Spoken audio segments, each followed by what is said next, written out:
Bonjour Monsieur le maire et merci de répondre aux questions de la chaîne de télévision panafricaine Afrique Média. L'année 2024 s'achève dans quelques jours. Qu'est-ce qui vous a le plus marqué durant cette année?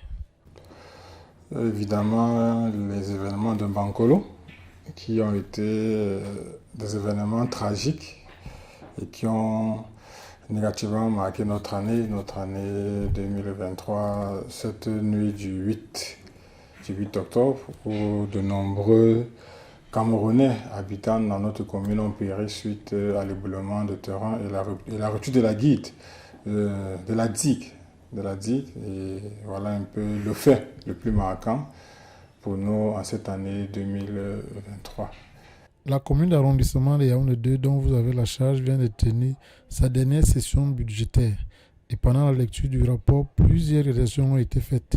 Concrètement, qu'est-ce que vous avez mené comme activité cette année? Également vos réalisations.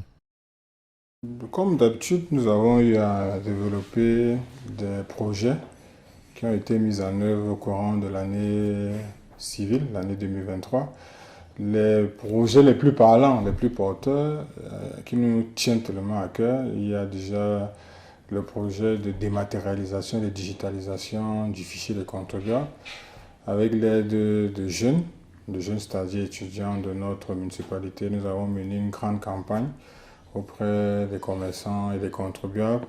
Ça nous a permis de recenser la majorité, sinon l'entièreté de ces contribuables avec l'accompagnement de ces jeunes qui ont eu droit à des bourses académiques.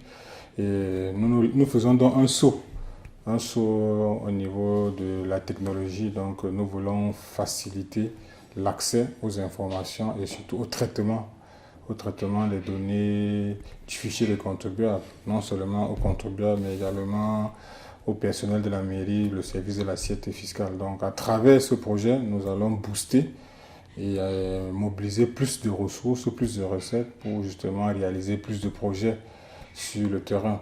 En dehors de ce projet, nous avons également sur le plan de l'aménagement du territoire des voiries qui ont été réalisé sur l'étendue de notre arrondissement. Il y a des quartiers, à l'instar des quartiers Écoudou, où il y a eu l'achèvement des travaux de quelques pistes piétonnes en pavé. Il y a également dans le quartier Briqueterie au niveau de Bantouba. Nous avons également aménagé des voies piétonnes en pavé pour faciliter l'accès dans les quartiers.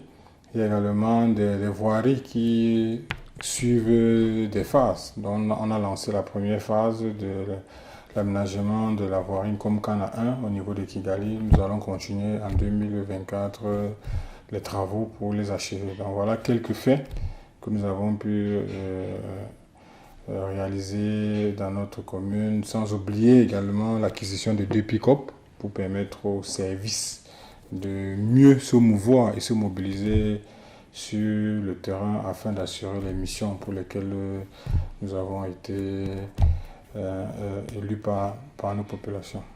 Les perspectives pour 2024. Les perspectives, comme j'ai annoncé lors des réalisations de 2023, nous voulons implémenter sur le terrain la dématérialisation et le paiement par des moyens électroniques des taxes et impôts locaux. Donc, c'est le projet phare de notre municipalité en 2024. Donc, nous espérons que cette opération sera un succès. Nous avons également la poursuite de l'amélioration du cadre de vie des populations. Il y a des voiries qui doivent également être aménagées. Nous avons le cas de Komkana 2, nous avons le cas de Azégué, nous avons le cas de Carrière, donc c'est des quartiers assez populaires et populeux qui devraient bénéficier des travaux de voirie sur l'étendue de leur circonscription territoriale. Nous avons également un grand projet que nous voulons lancer qui est déjà sur les rails, c'est la construction d'un centre commercial, d'un complexe commercial et sportif dans notre arrondissement. Donc nous sommes en train de faire des pieds et des mains pour que ce projet soit effectif dès l'année 2024 sur toute l'étendue de notre municipalité. S'il fallait souhaiter les meilleurs vœux à quelques personnalités et proches. Les meilleurs vœux, on commencera toujours par la première personnalité de la République, en l'occurrence le président de la République, le chef de l'État, son Excellence Paul Biya, ainsi que son épouse, sa famille, sans oublier tous les membres du gouvernement, le Premier ministre, les différents ministres, mon ministre, ministre de la décentralisation, du développement local de la décentralisation, sans oublier la tutelle, le préfet Djumfonji, les collaborateurs de la mairie, le personnel dans son entièreté et surtout les populations de Yaoundé 2e, ces populations qui aujourd'hui sont au cœur, sont au centre de notre attention, que nous œuvrons au quotidien pour améliorer les conditions de vie de ces populations-là et nous espérons qu'elles sont satisfaites et surtout qu'elles accompagnent nos actions de développement local dans les différents quartiers. Merci de nous avoir accordé cet entretien. Merci.